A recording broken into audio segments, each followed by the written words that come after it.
Hello everyone, আশা করি সকলে ভালো আছেন। সো আজকের ক্লাসে আমরা শুরু করব আমাদের যে রিজিউমিগুলো আছে সেটা একটু রিভিউ করার মাধ্যমে। সো এখানে আবু হুরায়রা তামজিদ ভাইয়া যে রিজিউমিটা আছে সেটা একটু আমরা দেখছি। আবু হুরায়রা তামজিদ, এখানে কোথাও হচ্ছে লোয়ার কেস, ক্যাপিটালাইজ এগুলো ঠিক করতে হবে, ঠিক আছে? এরপর হচ্ছে ডিজিটাল মার্কেটে এটা টাইটেল আকারে থাকা যায় ক্যাপিটালাইজ, বাট এই জিনিসগুলো ক্যাপিটালাইজ হবে না, সবগুলো লোয়ার কেসে দিতে হবে। ওকে, তখন সুন্দর লাগবে। হুরায়রা, আচ্ছা, ফোন নাম্বারের আগে +880 এটা অ্যাড করবেন, +88, ঠিক আছে? কারণ হচ্ছে এটাতে শুধু যে আপনি বাংলাদেশ থেকে এটা মানুষ করবে তা না, আপনি বাইরে যদি কাউকে অ্যাপ্লাই করেন সে যাতে এটা কানেক্ট করতে পারে, আপনার সাথে কানেক্ট হইতে পারে। ওকে ওকে তারপর work experience assistant merchandiser Padma textile, এখানে একটা শর্টকাট নিচে দেখবেন যে তিনটা চারটা বা দুইটা, প্রথমে দেখা যায় একটা কি দুইটা দেখা যায়, এখানে ডিসক্রিপশন দেওয়া যায়। ডিসক্রিপশনগুলোতে বেসিক্যালি আপনি আপনার অ্যাচিভমেন্টগুলো এখানে দেখানোর চেষ্টা করবেন। ওকে, যে আপনি যখন as a assistant merchandiser Padma টেক্সটাইলে জব করছিলেন তখন আপনি আসলে কি কি জায়গায় আপনি কন্ট্রিবিউট করার সুযোগ হয়েছে, আচ্ছা আচ্ছা আচ্ছা। ঠিক আছে? কোথায় কোথায় কন্ট্রিবিউট করার সুযোগ হয়েছে, তার পাশাপাশি আপনার সাকসেস কীরকম ছিল এবং সেখান থেকে আউটকাম কি এসেছে সেটা আপনি এখানে দেখানোর চেষ্টা করবেন। ওকে, এবং ওকে। আমি আপনাদেরকে এটাও বলেছিলাম ওয়ার্ক এক্সপিরিয়েন্স আকারে সবার উপরে রাখবেন, যেহেতু আপনি অ্যাজ এ ডিজিটাল মার্কেটার আপনি জব করার চেষ্টা করছেন, জব পাওয়ার চেষ্টা করছেন, সেক্ষেত্রে ভাই মিউট করে রাখেন। সো আপনি এখানে ফাইবার, আপওয়ার্ক এগুলোতে আপনি as a individual freelancer service provide করছেন সেটা আপনি দিতে পারেন। ওকে কিন্তু ভাই ওগুলোতে তো এখনো যাই নাই, মানে এজন্য আর কি দেই। ওকে সেটা কিন্তু আমি বলেছি আপনারা কিন্তু ইন ফিউচার যাবেন, বাট আমি বলেছি রিভিউ, এটা যেহেতু আগে করছেন আপনি পরে বুঝতে পারবেন যে আপনার কোথায় কোথায় কাজ করতে হবে। ওকে, আচ্ছা আচ্ছা। এজন্য আগে বলছি যে আপনি এটা ফুলফিল করে ফেলেন এখন থেকে, পরে করব ব্যাপারটা এরকম না, এখন করে ফেললে আমি বুঝতে পারবো যে আমার কোথায় কোথায় কাজ করতে হবে। একটা যখন ভার্সিটিতে বাংলাদেশের প্রবলেমটা কি হয় যে প্রাইভেট ইউনিভার্সিটি বলি, গভর্নমেন্টে বলি বা পাবলিক ইউনিভার্সিটির কথা বলি, তাদের ম্যাক্সিমাম পিপল সবচেয়ে বড় প্রবলেম যেটা ফেস করে সেটা হচ্ছে তারা রিজুমি 4 বছর বা 3.5 বছর কমপ্লিট করে ফেলার পর যখন তারা ইন্টার্নশিপে যায় তখন বেসিক্যালি তারা রিজুমিতে জায়গা পায় না যে আসলে সে এখানে কী লিখবে, সে জানে না, সে বুঝে না এখানে তাকে কি দিয়ে পূরণ করতে হবে, জবের জন্য কোনটা অ্যাপ্রোপ্রিয়েট আর কোনটা আর প্রয়োজন নেই, ঠিক আছে? সো এই জন্য আমি সাজেস্ট করি যে যখন আপনি ইন্টার শেষ করে অনার্স লেভেলে আপনি যাবেন, কিংবা আপনি প্রাইভেট ইউনিভার্সিটিতে বিবিএ করার জন্য যারা রেডি হচ্ছে, অ্যাডমিশন নিচ্ছে, তাদেরকে প্রথমেই তাদেরকে এই রিজুমিটা তৈরি করানো শেখানো উচিত, যাতে করে সে বুঝতে পারে যে আগামী 3.5 বছর, 1 সেমিস্টার বাদে বা 2 সেমিস্টার বাদে 3.5 বছরের মধ্যে তাকে এই জায়গাগুলোতে সবগুলোতে তাকে ফুলফিল করতে হবে, ঠিক এটা আছে? অবশ্যই ভাই, কারণ এই যে জব করতে গিয়ে দেখি যে অনেকে বুঝেই না যে একটা রিজিউমি কিভাবে আমার প্রিপেয়ার করতে হয়, বা কোম্পানি একসেপ্ট করে কোন পর্যায়ে গেলে রিজিউমিটা দেখি রাইট, অনেকে। এটা যদি আপনার যখন অ্যাডমিশন নিচ্ছে তখনই ফার্স্টে যদি তাদেরকে বলে যে অ্যাডমিশনের পর পর ফার্স্ট ক্লাস, তো তোমাদের আজকে আমরা রিজুমি নিয়ে দেখব যে আপকামিং ডেইসে তোমাকে রিজুমিটাকে কিভাবে সাজাতে হবে এবং কোথায় কি কি তোমাকে এই 3.5 বছরে তোমাকে এটা ফুলফিল করতে হবে। সো তখন মনে হয় যে স্টুডেন্টরা সেটার পেছনে ছুটবে। সো আমি এটা এজন্য অন্যান্য ব্যাচের যারা আছে তাদেরকে আমি চেষ্টা করেছি যে প্রথম দিকে দেখানোর যে আপনি কোথায় কি কি আছে, কি কি আপনাকে এখানে বসাইতে হতে পারে। সো সেই জিনিসগুলো আপনি প্রথম থেকেই অ্যাওয়ার হবেন এবং সেই অনুযায়ী আপনি প্র্যাকটিস করবেন। ওকে, সো আপনি এখানে আরও ফাইবার, আপওয়ার্ক, সেখানে তো ইন ফিউচার কাজ করবেন, অবশ্যই করবেন। সো এই মার্কেট প্লেসগুলোকে আপনি এখানে ইনক্লুড করবেন। দ্বিতীয়ত একাডেমিক, যেহেতু আপনার এখানে গ্যাপ অনেক বেশি, আপনার বলার মতো, দেখানোর মতো আহামরি বিশাল কোনো এক্সপিরিয়েন্স নেই, নাই। একাডেমিক এক্সিলেন্স নেই। সো আপনি সেক্ষেত্রে কি করতে পারেন, আপনি এখানে আপনার এইচএসসি এবং এসএসসি এই দুইটাকে এখানে ইনক্লুড করতে পারেন, ইনক্লুডিং ইউর রেজাল্টস। ওকে, তার পাশাপাশি এখানে আপনি দুইটা তিনটা সেন্টেন্স লিখতে পারেন আপনার পাস্ট এক্সপিরিয়েন্স সম্পর্কে, একাডেমিক এক্সপিরিয়েন্স কীরকম ছিল। এতে করে আপনার জায়গাটা পূরণ হবে, আপনার রিজিউমিটা ভরপুর দেখাবে, ঠিক আছে, প্রফেশনাল লাগবে। তারপর এখানে দেখেন স্কিলসে যদি আমরা আসি, ফেসবুক অ্যাডভার্টাইজিং, ফেসবুক এফটা বড় হাতের, আবার এটা ছোট হাতের, এটা হয় নাই। আবার এখানে সব কিছু লোয়ার কেসে, আবার এখানে সব লোয়ার লোয়ার লোয়ার লোয়ার, এভাবে কখনোই হয় না, ফার্স্ট ক্যাপিটালাইজ হয়। আর এই ধরনের স্কিলসের ক্ষেত্রে এই যে যেমন এসইও, এসইও পুরোটাই এসইও, যেহেতু এটা শর্ট ফর্ম, এটা সবসময় ক্যাপিটালাইজ হয়, ঠিক আছে। গুগল ট্যাগ ম্যানেজার, যেহেতু এটা একটা টুল, এটা একটা এক্সপিরিয়েন্স, একটা নলেজ, এটাকে ক্যাপিটালাইজ, প্রথম লেটারটা ক্যাপিটাল, এটাকে কি বলে, আপার ক্যাপিটালাইজ বলে, ঠিক আছে। সো প্রত্যেকটা ওয়ার্ডের প্রথম লেটারটা ক্যাপিটালাইজ করতে হয়। সো আশা করি এগুলো সব কিছু সমাধান করবেন। ওকে, ল্যাঙ্গুয়েজেসের মধ্যে এই যে ইংলিশটা বড় হাতের, এই সেন্টেন্সগুলো আমরা নাউন যখন পড়েছি তখনই আমরা জানি যে এই ধরনের নাউনগুলোতে কি হয়, সবসময় ক্যাপিটালাইজ হয়, তাই না। এই যে সেম, এখানেও সেম ইস্যু। সো আমি আশা করব যে আপনি আগামী ক্লাসের মধ্যে এটাকে সব কিছু ওকে, ওকে, ফুলফিল করবেন, করে নেক্সট আবার আমাকে দেখাবেন। ওকে, ওকে, তার পাশাপাশি আদার্স অন্যান্য ব্যক্তিদের প্রোফাইলগুলো আপনি দেখতে পারেন, রিজুমি গুগলে সার্চ করে করে কোথায় কী কী আছে, কোথায় কী কী অ্যাড করা যেতে পারে। এই যে দেখেন এখানে ট্রেডিং দিয়েছেন, আর এখানে সব কিছু লোয়ার কেসে, এখানে ক্যাপিটালাইজ, আপার কেসে সব কিছু, এরকমটা যাতে না হয়, এগুলো সব কিছু সমাধান করবেন। ওকে, ওকে, ওকে। ওকে।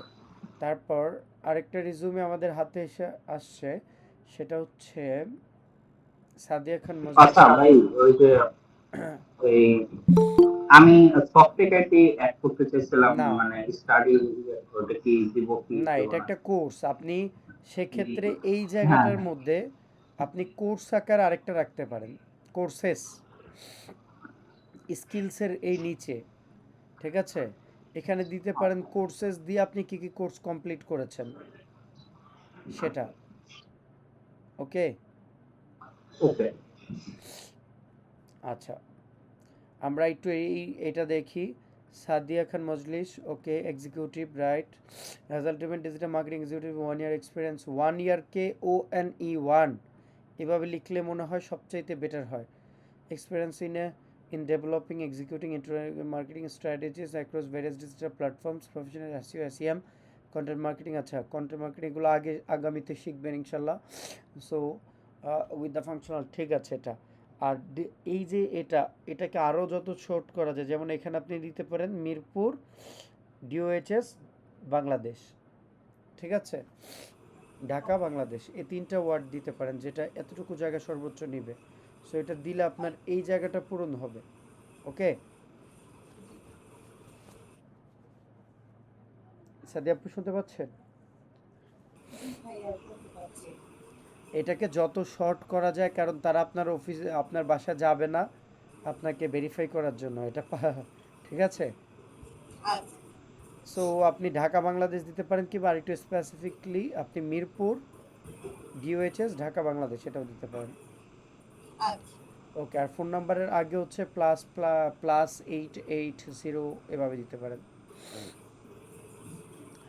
তারপর work experience, fresher on learners, না এভাবে না, এটা আপনার ওয়ার্ক এক্সপিরিয়েন্স না, ঠিক আছে।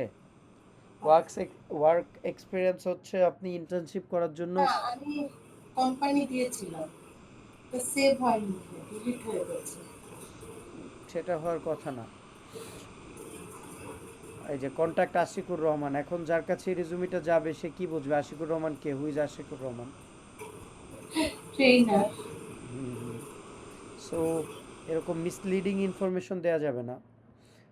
আচ্ছা, এখানে কি এরপর দিলে বেটার হতো আপনি সাজেস্ট করেন? কন্ট্যাক্টের জায়গাটা খালি থাকুক, বা আচ্ছা, এখানে বেসিক্যালি এই কন্ট্যাক্টের জায়গাটা রাখা হয়েছে আপনি যে কোম্পানিতে জব করেছেন সেই কোম্পানির এইচআর বা ম্যানেজারের ইনফোটা দেওয়ার জন্য বেসিক্যালি এটা রাখা হয়েছে, যাতে রেফারেন্স আকারে সে যদি আপনাকে ভেরিফাই করতে চায় আপনি আসলে কি সেখানে জব করেছেন কি না সেটার জন্য।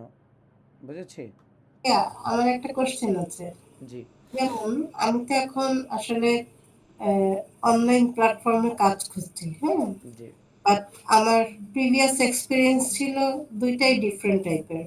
জি, ফার্স্ট জব ছিল ইয়াঙ্গানে as a merchandiser, second job ছিল কাস্টমার সার্ভিস ম্যানেজার, ঠিক আছে, জি। বাংলা লিঙ্কে।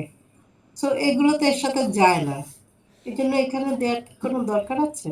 আচ্ছা, যেহেতু আপনি বেসিক্যালি যখন একজন একটা কোম্পানির এইচআর বা ম্যানেজার বা হায়ারিং ডিপার্টমেন্টের যারা একটা রেজিউমিকে ইয়ে করতে নেয়, কি বলে সেটাকে, রিভিউতে নেয়, হায়ারিং প্রসেসের মধ্যে নিয়ে আসে, ফার্স্ট চয়েসের মধ্যে নিয়ে আসে, তখন তারা আসলে সিনিয়র কাউকে খোঁজে যারা হয়তো কোনো একটা অফিসে জব করেছে, অফিসিয়াল কালচারের সাথে তারা মানে জি, ফ্রেন্ডলি আর কি। ঠিক আছে? সো আপনি ওই জিনিসগুলো অ্যাড করতে পারেন, বাট তার আচ্ছা, উপরের আচ্ছা। দিকে একেবারে রিসেন্ট জব আকারে আপনি এটা দিয়ে দিতে পারেন। আর আপনি যেহেতু এখানে ডিজিটাল মার্কেটিং এক্সিকিউটিভ দিয়েছেন, সো এটা আপনার রিজুমি যিনি অ্যাকসেপ্ট করবে বা আপনার এটা রিভিউতে নিবে, তিনি বুঝবে যে আপনি একজন ডিজিটাল মার্কেটিং এক্সিকিউটিভ হিসেবে অ্যাপ্লাই করেছেন। ওকে? আর আপনার এই পাশের স্কিলসগুলো দেখে সে আপনাকে নিবে, বাট প্রফেশনাল স্কিলসগুলো হচ্ছে আপনার আগের অন্যান্য জবের এক্সপিরিয়েন্সগুলো কিন্তু সেখানে ম্যাটার করে। আমরা জানি যে কোনো জবই আমরা করি না কেন, পূর্বের কাজের এক্সপিরিয়েন্স থেকে মানুষ অনেক কিছুই শেখে, যেটা না তাকে। ভাইয়া, যেন ধরেন আমি আপনাকে ডিজিটাল মার্কেটিং এও আপনার ক্লায়েন্ট হ্যান্ডলিং এর ব্যাপারটা মোস্ট ইম্পর্টেন্ট। সেই ক্লায়েন্ট হ্যান্ডলিং করা আমার এক্সপিরিয়েন্স আছে, কারণ মার্চেন্ডাইজিং এ আমি সেলস ডিপার্টমেন্টে ছিলাম। ক্লায়েন্ট হ্যান্ডলিং মানে জি, বিজনেস ব্র্যান্ডেড, ডেভেলপমেন্টে। হ্যাঁ, ব্র্যান্ডেড কাস্টমারদেরকে আমাকে হ্যান্ডেল করতে হতো। কোরিয়ান এক্সপোর্ট কোম্পানিতে ছিলাম আমি, ইয়াঙ্গান। ওখানে লাকুমা বায়ার, নাইকি এসব বায়ারদের সাথে আমাকে ফেস টু ফেস মিটিং করতে হয়েছে, তাদের আইডিয়া বুঝে নিতে হয়েছে, তাদের আইডিয়া ইমপ্লিমেন্ট করতে হয়েছে। আচ্ছা, আবার এখন যখন যদি আমি আপনাকে বাংলাদেশের কোশ্চেনটা করি যে আপনি যখন একজন ব্যক্তিকে হায়ার করতে যাবেন as a digital marketing executive, আপনি কারো প্রফেশনালিজমের মধ্যে যদি তার এক্সপিরিয়েন্সের মধ্যে এখানে পান, তাকে আপনি কতটুকু প্রায়োরিটি দিবেন? আমি ক্লায়েন্ট হ্যান্ডলিং এ সে কতটুকু পারদর্শী সেই জিনিসটা খোঁজার চেষ্টা করব। কারণ ডিজিটাল মার্কেটিং এ আমার ক্লায়েন্টকে অ্যাট্রাক্ট করার মতো ওয়েব পেজটা কিংবা আমার প্রোফাইল বা সিভিটা সেভাবে আমাকে ডেভেলপ করতে হবে। আর যদি সেভাবে ডেভেলপ করতে পারি, দেন না, দেন যে আমার সিভি করবে অথবা ওয়েব পেজটা করবে, ভিউ করবে, সে বুঝতে পারবে যে আমার ক্লায়েন্ট হ্যান্ডলিং ক্যাপাবিলিটি কতটুকু আছে। আচ্ছা, ব্যাপারটা আপনাকে আরেকটু এক্সপ্লেন করি। ডিজিটাল মার্কেটিং একটা বাস্ট প্ল্যাটফর্ম। ডিজিটাল মার্কেটিংয়ে যখন একজন ব্যক্তি কাজ করে, তার প্রিভিয়াস লাইফের যত এক্সপিরিয়েন্স আছে সব কিছু সে এখানে ইমপ্লিমেন্টেশন করার সুযোগ আছে। একজন সেলস এক্সিকিউটিভ হিসাবে বলি, কিংবা আপনি একজন মার্কেটিং এক্সিকিউটিভ হিসাবে বলি, বা ডিজিটাল মার্কেটিং এক্সিকিউটিভ হিসাবে বলি, বা আপনার প্রিভিয়াস এক্সপিরিয়েন্স হিসাবে থেকে বলি, সব কিছু আপনাকে একটা নতুন এক্সপিরিয়েন্স দিয়েছে, তাই না? সেখানে আপনাকে একটা বাস্ট এক্সপিরিয়েন্স দিয়েছে, সেই এক্সপিরিয়েন্সগুলো আপনি ডিজিটাল মার্কেটিং ইন্ডাস্ট্রিতে আপনার যে জব রোল আছে সেখানে ইমপ্লিমেন্টেশন করার সুযোগ আছে জি, এক্সটেন্সিভলি। ঠিক আছে? সো আপনি এটাকে এখানে এজন্যই বারবার বলছি আপনাকে, আপনি আপনার পাস্ট এক্সপিরিয়েন্স, যেহেতু রিজুমি খালি, জায়গা নেই, কি কি দিবেন আপনি খুঁজে পাচ্ছেন না, তো সেক্ষেত্রে আপনি এই জবের এক্সপিরিয়েন্সগুলো আপনার জন্য খুবই ভ্যালুয়েবল অ্যাসেট হবে। সো যেহেতু ঠিক আপনি আছে। বাংলা লিঙ্কে sales executive, if I am not wrong, কি ছিলেন আরেকবার একটু যদি না, রিপিট। না, বাংলা লিংকে আমি কাস্টমার সার্ভিস এক্সিকিউটিভ হিসেবে জয়েন করেছিলাম, আচ্ছা, বাট যদি আপনি সেটা আপনার অ্যাসিস্ট্যান্ট ইয়েতে। ম্যানেজারের পজিশনের আগেই মানে রিজাইন করছি। আচ্ছা, সেক্ষেত্রে আপনি যদি এটা এখানে রাখেন আপনার এক্সপিরিয়েন্সের মধ্যে, আপনার যখন একজন হায়ারিং ম্যানেজার আপনার এই রিজুমিটা দেখবে যে আপনি এত এক্সপিরিয়েন্স একজন আহ, মানুষ, সেক্ষেত্রে সে আপনাকে প্রথমে হয়তো প্রথম দিকে এটাতে তো আপনাকে নিবেই, ইন্টারভিউ কল তো আপনাকে অবশ্যই করবে। দ্বিতীয়ত সে যদি আপনার স্কিলটা বুঝতে পারে তাহলে সেক্ষেত্রে হয়তো আপনাকে বিজনেস ডেভেলপমেন্টের হয়তো আপনাকে ট্রান্সফার করতে পারে, সেক্ষেত্রে আপনার স্যালারি রেঞ্জটা আরও ইনক্রিমেন্ট করবে। পাশাপাশি হচ্ছে ডিজিটাল মার্কেটিংটা হচ্ছে যে আপনাকে একটা এক্সপিরিয়েন্স দিচ্ছে এক্সট্রা বিজনেস ডেভেলপমেন্ট ইন্ডাস্ট্রিতে। আচ্ছা ভাইয়া, আর একটা ছোট্ট কোয়েরি ছিল। জি। আমি আপনার সাথে এতদিন শেয়ার করিনি, কারণ জিনিসটা যেহেতু প্র্যাকটিস করিনি, এটা আমার আউট অফ নলেজ হয়ে গেছে। সেটা হচ্ছে আমি এইচটিএমএল এর এমএল দিয়ে ওয়েব পেজ ডিজাইন শিখছিলাম, পুরো কোর্সটাই করছি। বাট করোনা হওয়ার পরে I can concentrate and practice, এবং এটাকে ছেড়ে দিয়েছি। তারপরে আর আই ক্যান নট রিকল ইট। এই জন্য আমি এগুলো তো এখানে লিখতে পাচ্ছি না। নাহলে আমি এসটিএমএল সম্পর্কে জানি, কুকমার্স সম্পর্কে জানি, আচ্ছা, শপিফাই সেক্ষেত্রে আপনি সম্পর্কে। এখানে স্কিলসের ক্ষেত্রে ওয়েবসাইট ডিজাইন লিখে দিয়ে দিলে ওয়ার্ডপ্রেস একটা থাকবে আর একটা হচ্ছে ওয়েবসাইট ডিজাইন, সেটা দিলে আপনার ওই এসটিএমএল সিএসএস জাভা স্ক্রিপ্ট যা যা আপনি জানেন সব কিছু কভার আপ করে দিবে। ঠিক আছে। আচ্ছা আর অ্যাজ এ ডিজিটাল মার্কেটার আপনাকে এত ইনডেপথ নলেজ লাগবে না, বাট আপনি যেহেতু এসটিএমএল সিএসএস এর ডিজাইন করতে জানেন সেটা আপনার জন্য একটা অন্যরকম এক্সপিরিয়েন্স বা আপনার রিয়েল লাইফে অনেক হেল্পফুল হবে কাজ করতে গিয়ে ডিজিটাল ইন্ডাস্ট্রিতে।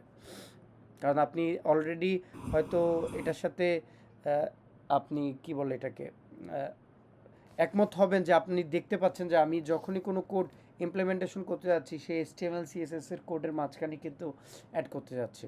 তো আপনি যদি সেটা অলরেডি জেনে থাকেন তাহলে আপনার জন্য এটা আরেকটু বেশি সুবিধা দিচ্ছে না? ভাইয়া, জানতাম সবই করছিলাম, ল্যাপটপটা সহ ক্র্যাশ করছে, আচ্ছা যার আচ্ছা, কারণে আই সেগুলো ক্যান নট সমস্যা নেই। প্র্যাকটিস। আচ্ছা, আমরা পরের টপিকে আসি তাহলে আমরা। আচ্ছা, এরপরে কি আছে আমরা একটু দেখি। এখানে হচ্ছে যে এই যে অ্যাডভার্টাইজিংয়ের এটা বড় করে দিতে হবে, একটা বড় একটা ছোট, এটা হলে হচ্ছে না। ট্যাগ ম্যানেজারের আচ্ছা, টিটা বড় এমটা বড়, এরপরটা ঠিক ঠিক আছে। আছে।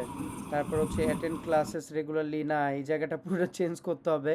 তারপর হচ্ছে স্টাডি প্রোগ্রাম এভাবে না দিয়ে, যেহেতু একাডেমিক, এখানে এডুকেশন বলতে একাডেমিক নন একাডেমিক সব কিছুকেই মিন করতে পারে, কিন্তু এখানে বেসিক্যালি আপনি একাডেমিকটাকে বেশি প্রাধান্য দিবেন। সেক্ষেত্রে আপনার লাস্ট একাডেমিক, এবং যদি আরেকটু জায়গা পূরণ করতে হয় সেক্ষেত্রে তার লাস্টটা আপনি দিতে পারেন, ইমিডিয়েট এবং লাস্ট যেটা, এই দুইটা দিতে পারেন। ঠিক আছে। আর আগের এক্সপিরিয়েন্সগুলো দিলে আপনার যেহেতু এক্সপিরিয়েন্স আছে সেক্ষেত্রে এই জায়গাগুলো ফুলফিল হয়ে যাবে, আর দুইটা তিনটা জায়গা দখল করে নেবে, সেক্ষেত্রে এটা আরও নিচে চলে আসবে। ঠিক আছে। আর এগুলোর মধ্যে আর একটু ডিসক্রিপশন দেওয়ার চেষ্টা করবেন। এটা গেল। তারপর language English and Bangla Bengali, এবং এখানে প্রফিসিয়েন্সি দিয়েছেন তাই তো? আচ্ছা, প্রফেশনাল প্রফিসিয়েন্সি, দ্যাটস গুড। হ্যাঁ, হিন্দিটাও অ্যাড করছিল। লাগবে না ওগুলো। সেম। আর যদি আপনি ইন্ডিয়ান কোম্পানিতে অ্যাপ্লাই করতে যান সেক্ষেত্রে আপনি হিন্দিটা দিলে দ্যাট ইজ গুড। না আবার ভাইয়া, ইনকাম করার সময় ইনশাল্লাহ ইন্ডিয়ান কোম্পানিতে কখনো অ্যাপ্লাই করবো না। ইন্ডিয়ান বেনিফিট সম্পর্কে খুবই বিটার এক্সপিরিয়েন্স আছে। Not interested.